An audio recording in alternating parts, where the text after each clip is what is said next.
Hey everybody, it's Emily, the Crazy Worm Lady. I'm here today to check in on the European night crawlers. The one thing I noticed today is how dry this top gets when I'm leaving these lids off. But if you peel it back, look at how beautiful those castings are. The worms have made really good work of pretty much most of what we've given them. Down the bottom here, it's still nice and flaky. I just have to come up with something I can put on top that's not going to bother these guys quite so much. That won't encourage them to crawl around, but will still work. I'm noticing a lot more juvenile worms than adult worms. I'm not sure if that's because I've neglected them a little bit and they're shrinking up a little, or if we've had a boom in their population. Not really sure.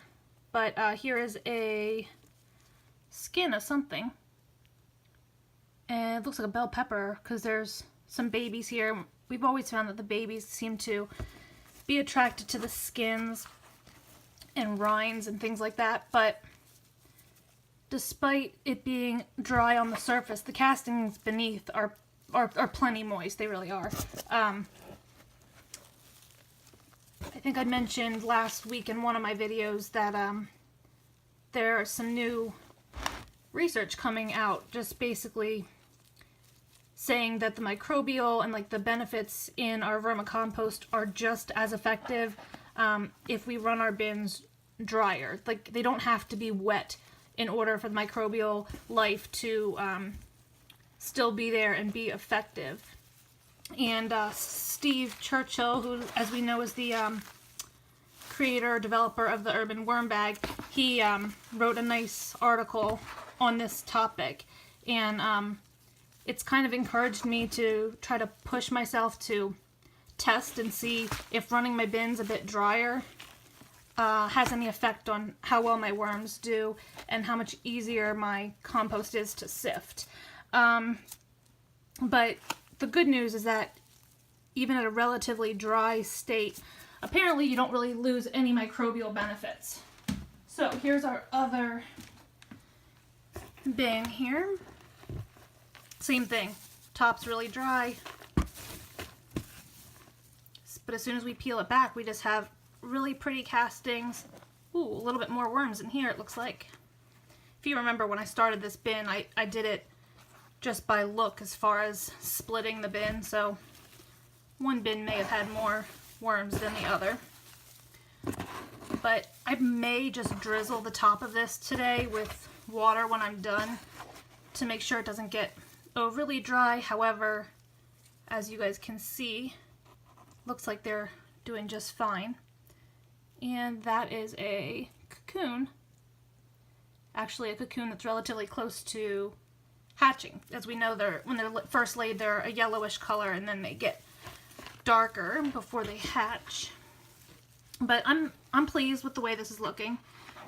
And I have found that my Europeans do not go running out of the bins when I leave the lids off. So even if I turn the light off in here, which I've been experimenting with a little bit, I'm not finding dead worms on the floor like I have in the past with these guys, especially if I leave the lids on. They just somehow would find their way up, and I'd come in and there would be some that had made their way to the floor. So I think something is working with that. So anyway, I'm blabbing on. Everything in here though is looking good. They've processed just so much in here, which is great, but I think they need a nice big feeding. Definitely need some more bedding. I think the night crawlers in general tend to eat bedding maybe even faster than they eat the food. So let's see what we can get for these guys and we'll get them fed up. So I made a mix of bedding today because I had a lot of newspaper, and I find that if you use exclusively shredded newspaper, it can mat up. So I have a combination of shredded newspaper and shredded cardboard and the shredded like brown packing that come in some Amazon boxes, things like that. And you guys might get a kick out of this. This is leftover Cheesecake Factory. I got some Thai lettuce wraps the other day, and there was so much decorative items on the plate and leftover food that I figured I'd take a to-go bag just so that I could bring some of this food home to the worms. But you will notice that some of these are the much slower to break down types of foods, like cabbage, carrots, things like that. But I thought we would play with it, see how it goes anyway. So that's, I don't know, roughly half of what I have here. And I'll move this over to our other tray. And I'm going to add some eggshell. And this was not frozen first. I did throw it in the refrigerator, but it wasn't frozen. So we'll have to make sure we bury it up real well to prevent any sort of problems from that. And this is some neem cake. We've been using this in the bins and have had relatively what seems to be good success so far at keeping some of our bug numbers down. So I'm going to stick with it if I feel like it's working. So I'm just going to lay a layer over that, and then just, that piece doesn't work, loosely lay some of these existing castings over the top as well. That should create a nice barrier to prevent any sort of bug outbreak. This dried up piece of newspaper I'm going to bury down at the bottom because I'm going to moisten down the whole top when I'm finished, and that way that will soften up so the worms can get to it better. Alright, so we'll do the same thing over here. Lay down a little mix of our bedding. I'm just going to dump the rest of our Cheesecake Factory food in here.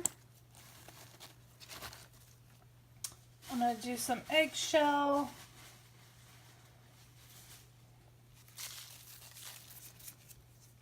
Grab my neem cake. I didn't pull it over far enough. Can't reach. Pretty healthy sprinkling of that. We'll give a light covering with some more bedding.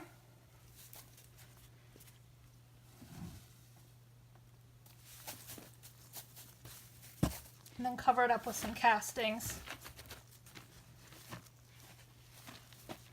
Castings are absolutely the best barrier, even more so than like the cardboard and things like that. It just really kind of keeps out any sort of unwanted guests. Then I'll take some of these drier pieces of bedding and bury them as well, so that when I moisten this down